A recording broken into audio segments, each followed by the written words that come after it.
Hi friends, എല്ലാവർക്കും പുതിയൊരു വീഡിയോയിലേക്ക് സ്വാഗതം. പ്രഭാവതി മനസ്സിൽ പറയും, പാർവതി എന്ത് പ്രാർത്ഥിച്ചാലും അത് സംഭവിക്കുകയാണ് പതിവ്. എൻ്റെ കാര്യത്തിലും അത് സംഭവിച്ചാൽ ഗായത്രി കൊന്നത് ഞാനാണെന്ന് കണ്ടെത്തി അവൾ അത് വിശാലിനോട് പറഞ്ഞാൽ പിന്നെ എന്തായിരിക്കും ഇവിടെ നടക്കാൻ പോകുന്നത്? വിശാലിൻ്റെ കൈകൊണ്ട് മരണമായിരിക്കും. അതിനു മുമ്പ് എന്തെങ്കിലും ചെയ്യണം. അതേസമയം ഗോപിനാഥ് വിശാലിനെയും പാർവതിയെയും ഗാർഗിയെയും വിപിനെയും പല്ലവിയെയും കൂട്ടി പോകാൻ പുറപ്പെടാൻ തുടങ്ങുകയാണ്. അപ്പോഴാണ് സുശീലയും ജാസ്മിനും കൂടെ അവിടേക്ക് വരുന്നത് കേട്ടോ. എന്നിട്ട് സുശീല അവരോട് പറയും, ഞങ്ങളും വരുന്നുണ്ട് നിങ്ങളുടെ കൂടെ. അപ്പോൾ ഗോപിനാഥ് ചോദിക്കും, നിങ്ങൾ വന്നാൽ എങ്ങനെ ശരിയാവും? ഇവിടെ പിന്നെ അമ്മ തനിച്ചായി പോവുകയില്ലേ? നിങ്ങൾ ഇവിടെ തന്നെ നിന്നാൽ മതി. അമ്മയുടെ ഒരു സഹായത്തിന് നിങ്ങൾ ഇവിടെ തന്നെ വേണം. ഞങ്ങൾ പോയിട്ട് വരാം, നിങ്ങൾ വരണ്ട. നിങ്ങൾ ഞാൻ പറഞ്ഞത് മാത്രം കേട്ടാൽ മതി. നിങ്ങൾ ഇവിടെ തന്നെ നിൽക്ക്, ഞങ്ങൾ പോയിട്ട് വരാം എന്ന് പറഞ്ഞിട്ട് ഗോപിനാഥ് അവരെയും കൂട്ടി അവിടുന്ന് പോവുകയാണ് കേട്ടോ. അവർ പോയതിനു ശേഷം ജാസ്മിൻ സുശീലയോട് പറയും, വിശാലിൻ്റെ കൂടെ ലക്ഷ്മിപുരത്തേക്ക് പോകാമെന്ന് കരുതിയതാണ് അമ്മേ ഞാൻ. അത് നടന്നില്ല. എനിക്കത് വല്ലാത്ത വിഷമായി. അപ്പോൾ സുശീല പറയും, അത് പോട്ടെ മോളെ, നിനക്ക് അവിടേക്ക് പോകണമെങ്കിലേ നമുക്ക് രണ്ടുപേർക്കും കൂടെ വേറൊരു ദിവസം പോകാം. എന്നിട്ട് അവിടേക്ക് ചുറ്റിക്കറങ്ങിയിട്ട് നമുക്ക് തിരിച്ചു വരാം. അപ്പോൾ ജാസ്മിൻ പറയും, അതിനി വേണ്ട അമ്മേ, ഇനി ഞാൻ നാട്ടിലേക്കില്ല. വേണ്ടെങ്കിൽ വേണ്ട, അല്ലെങ്കിൽ തന്നെ അവിടെയൊക്കെ പോയിട്ടിപ്പോൾ എന്താ ഒരു പ്രയോജനം? അപ്പോൾ ജാസ്മിൻ പറയും, പ്രയോജനം ഉണ്ടെങ്കിലും ഇല്ലെങ്കിലും ഇന്നവർ എല്ലാവരും കൂടെ ചേർന്ന് നമ്മളെ മാത്രം ഒഴിവാക്കിയില്ലേ, അതെനിക്ക് വലിയൊരു ഇൻസൾട്ടായി പോയി. അപ്പോൾ സുശീല പറയും, അമ്മയെ നോക്കാൻ ഏട്ടൻ നമ്മളോട് പറയുമ്പോൾ അതെങ്ങനെ നമുക്ക് നിഷേധിക്കാൻ പറ്റും? അപ്പോൾ ജാസ്മിൻ പറയും, നമ്മൾ അവരോടൊപ്പം ഗായത്രി അമ്മയുടെ നാട്ടിലേക്ക് പോകുന്നത് പാർവതിക്ക് ഇഷ്ടമല്ലായിരുന്നു. അതുകൊണ്ട് അവൾ അങ്കിളിനെ ബ്രെയിൻ വാഷ് ചെയ്തു. അതിൻ്റെ ഇമ്പാക്റ്റാണ് അച്ഛമ്മയുടെ പേര് പറഞ്ഞ് അങ്കിൾ നമ്മൾ തഴഞ്ഞത്. അപ്പോൾ സുശീല പറയും, നീ ഇതിനെക്കുറിച്ചൊരു സൂചനയെങ്കിലും തന്നിരുന്നുവെങ്കിൽ അവളുടെ പ്ലാൻ ഞാൻ പൊളിച്ചേനെ. നമ്മൾ അവൾക്കൊപ്പം ആ ഗ്രാമത്തിലേക്ക് പോവുകയും ചെയ്യായിരുന്നു. അപ്പോൾ ജാസ്മിൻ പറയും, ഞാൻ മുൻകൂട്ടി സൂചന തന്നിരുന്നുവെങ്കിലും ഇവിടെ ഒന്നും നടക്കില്ല. അതെന്താ നീ അങ്ങനെ പറഞ്ഞത്? അപ്പോൾ ജാസ്മിൻ പറയും, അമ്മയുടെ വോയിസിനിപ്പോൾ പഴയതുപോലെ ഒരു വിലയുമില്ല. അത് അമ്മയ്ക്ക് മനസ്സിലാവുന്നില്ലേ? മനസ്സിലായില്ലെങ്കിൽ ഇനിയെങ്കിലും അമ്മ അത് തിരിച്ചറിയണം. കേൾക്കുമ്പോൾ വിഷമം തോന്നിയിട്ടൊരു കാര്യമില്ല. ഞാൻ പറഞ്ഞതാണ് സത്യം. അമ്മയെ ഇപ്പോൾ ഇവിടെ ആർക്കും ഒരു വിലയുമില്ല. അതുകൊണ്ടാണ് ഗായത്രി അമ്മയുടെ നാട്ടിലേക്ക് പോകാൻ ഒരുങ്ങിയ അമ്മയെ അമ്മയുടെ പൊന്നാങ്ങളെ വിലക്കിയത്. അപ്പോൾ സുശീല പറയും, നീ പറഞ്ഞത് ശരിയാണ്. ഞാൻ ഇതുവരെ ഒരു മൂഢസ്വർഗത്തിലായിരുന്നു.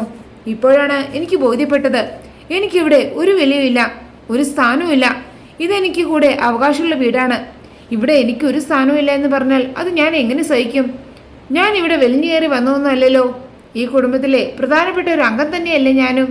ഏട്ടനെ പോലെ തന്നെ എന്നെയും ഇവിടെയുള്ളവർ മാനിക്കേണ്ടതല്ലേ? അപ്പോൾ ജാസ്മിൻ പറയും, അങ്കിളിന് തുല്യം തന്നെ ഈ കുടുംബത്തിലുള്ളവർ അമ്മയും ബഹുമാനിക്കും.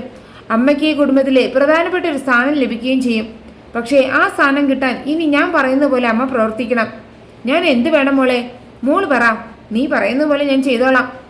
അപ്പോൾ ജാസ്മിൻ പറയും, വിശാലിൻ്റെ അച്ഛനൊപ്പം തന്നെ അമ്മയ്ക്ക് ഈ വീട്ടിലും സ്വത്തുക്കൾക്കും അവകാശമുണ്ട് എന്നും ആയതിനാൽ ആ അവകാശത്തിൽപ്പെട്ട സ്വത്തുകൾ നിയമപരമായിട്ട് അമ്മയുടെ പേരിൽ വീതം വെച്ച് തരണമെന്നും പറഞ്ഞ് ഒരു വക്കീൽ നോട്ടീസ് അമ്മയുടെ സഹോദരൻ്റെ പേരിൽ എത്രയും പെട്ടെന്ന് അമ്മ അയക്കണം. അതായത് അവർ ആ ഗ്രാമത്തിൽ നിന്ന് മടങ്ങി എത്തുമ്പോൾ വിശാലിൻ്റെ അച്ഛന് ആ നോട്ടീസ് കിട്ടിയിരിക്കണം. അതിന് അമ്മയ്ക്ക് ധൈര്യമുണ്ടോ? അപ്പോൾ സുശീൽ പറയും, എനിക്ക് എന്തിനാ മോളെ ധൈര്യക്കുറവ്? എനിക്ക് അവകാശപ്പെട്ട പ്രോപ്പർട്ടീസ് എൻ്റെ പേരിൽ പാർട്ടീഷൻ ചെയ്ത് തരണമെന്ന് ആവശ്യപ്പെടുന്നതിൽ ഞാൻ എന്തിനു ഭയപ്പെടണം? എങ്കിൽ എത്രയും പെട്ടെന്ന് അമ്മ അതിനുവേണ്ടി മൂവ് ചെയ്യണം. തീർച്ചയായും മോളെ, ഈ കാര്യത്തിൽ ഇനിയൊരു ഡിലേ എൻ്റെ ഭാഗത്തു നിന്നുണ്ടാവില്ല. ഈ സുശീല ആരാണെന്ന് അവർക്ക് ഞാൻ കാണിച്ചു കൊടുക്കാം. എൻ്റെ അവകാശം നിയമപരമായി തന്നെ ഞാൻ നേടിയിരിക്കും. അതേസമയം എല്ലാവരും കൂടെ ലക്ഷ്മിപുരത്ത് ഗായത്രിദേവിയുടെ വീട്ടിലെത്തുകയാണ്. പാർവതിയെ കാണുമ്പോൾ അവിടുത്തെ ആ കാര്യസ്ഥൻ പറയും, മോൾ ഈ വീട്ടിലെ മാത്രം മരുമകളല്ല, ലക്ഷ്മിപുരത്തെ മരുമകളാണ്.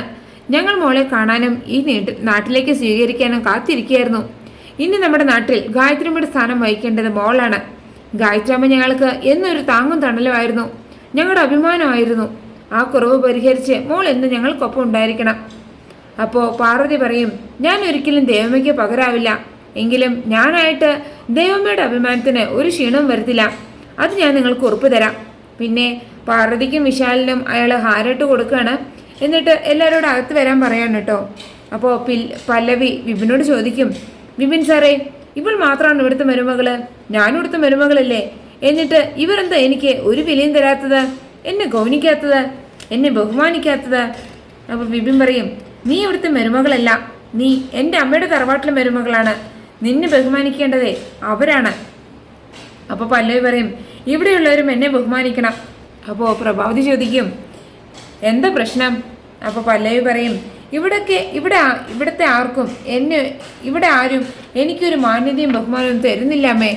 അവർക്ക് എല്ലാവർക്കും പാർവതിയെ മതി. പാർവതിക്ക് കിട്ടുന്ന ബഹുമാനം എനിക്കും കിട്ടണം. അതിനുവേണ്ടി അമ്മ ഒന്ന് ഇടപെടണം.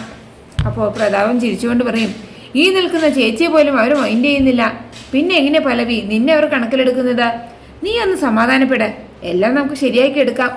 അതേസമയം ആ നാട്ടിലെ മുരുകൻ എന്ന പേരുള്ള ഒരു മനുഷ്യൻ ഭാര്യയെയും കുഞ്ഞിനെയും കൂട്ടി ഗോപിയെയും കുടുംബത്തെയും കാണാൻ വരികയാണ്. എന്നിട്ട് ഗായത്രിയമ്മയെ കുറിച്ച് കുറെ കാര്യങ്ങളൊക്കെ പറയുന്നുണ്ട് കേട്ടോ. എന്നിട്ട് പറയും ഞാനിപ്പോൾ വന്ന കാര്യം പറയാം, എൻ്റെ കുഞ്ഞിന് ഒരു പേരിടണം. ഇത് കേൾക്കുമ്പോൾ പ്രഭാവതി പറയും അതാണ് ഇപ്പോൾ ഇത്ര വലിയ കാര്യം, പേര് ഞാനിടാം. അപ്പം മുരുകൻ പറയും ക്ഷമിക്കണം, പറയുന്നതിൽ വിഷമം തോന്നരുത്. എൻ്റെ കുഞ്ഞിന് പേരിടേണ്ടത് ഗായത്രിയമ്മയുടെ മരുമകളായ ഈ അമ്മയാണ് ഇനി ഞങ്ങൾക്ക് ഗായത്രി അമ്മ വന്ന സ്ഥിതിക്ക് അമ്മ തന്നെ കുഞ്ഞിന് പേരിടണം. അപ്പോൾ വിശാൽ പാർവതിയോട് പറയും ഇത് ഈ നാട്ടിലൊരു കീഴ്വഴക്കാണ് പാർവതി. എത്ര തിരക്കാണെങ്കിലും അമ്മ ഇവരുടെ ആവശ്യമൊക്കെ സാധിച്ചു കൊടുക്കുമായിരുന്നു. അപ്പോൾ ഗോപിനാഥ് പാർവതിയോട് പറയും ഇനി ആലോചിക്കാൻ ഒന്നുമില്ല മോളെ, ഗായത്രി മനസ്സിൽ ധ്യാനിച്ച് നല്ല ഐശ്വര്യമുള്ളൊരു പേര് ഈ കുഞ്ഞിന് മോൾ ഇട്ടു കൊടുക്കുക. അപ്പം മുരുകൻ്റെ ഭാര്യ പറയും ഗായത്രിയമ്മയുടെ അനുഗ്രഹം അമ്മയുടെയും മരുമകൾക്ക് ഉണ്ടാകുമെന്നാണ് ഞങ്ങളുടെ വിശ്വാസം. അതുകൊണ്ടാണ് അമ്മയെ കൊണ്ട് തന്നെ പേരിടണമെന്ന് ഞങ്ങൾ തീരുമാനിച്ചത്. അമ്മ അത് പറ്റില്ല എന്ന് പറയരുത്. അപ്പോൾ ആ കാര്യസ്ഥ പാർവതിയോട് പറയും മോളി ലക്ഷ്മി വരുത്ത് കാലുകുത്തിയപ്പോൾ ആദ്യമായി കിട്ടിയ സ്നേഹാദരവാണിത്.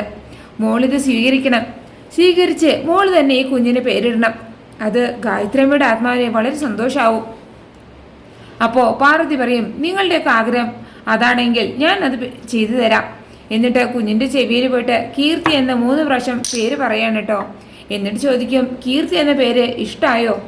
അപ്പോൾ വിശാൽ പറയും നീ ഗായത്രി എന്ന പേര് കുഞ്ഞിന് വെക്കുമെന്നാണ് ഞാൻ കരുതിയത്. അപ്പോൾ പാർവതി പറയും അമ്മയുടെ പേര് വെക്കാത്തതിൽ ഒരു കാരണമുണ്ട്. അങ്ങനെ പറയുന്ന പാർവതിയെ കാണിച്ചുകൊണ്ടാണ് ആ എപ്പിസോഡ് അവസാനിക്കുന്നത്. നിങ്ങൾക്ക് എൻ്റെ റിവ്യൂ ഇഷ്ടമായാൽ മറക്കാതെ എല്ലാവരും ലൈക്കും സബ്സ്ക്രൈബ് തന്ന് എന്നെ സപ്പോർട്ട് ചെയ്യണേ പ്ലീസ്.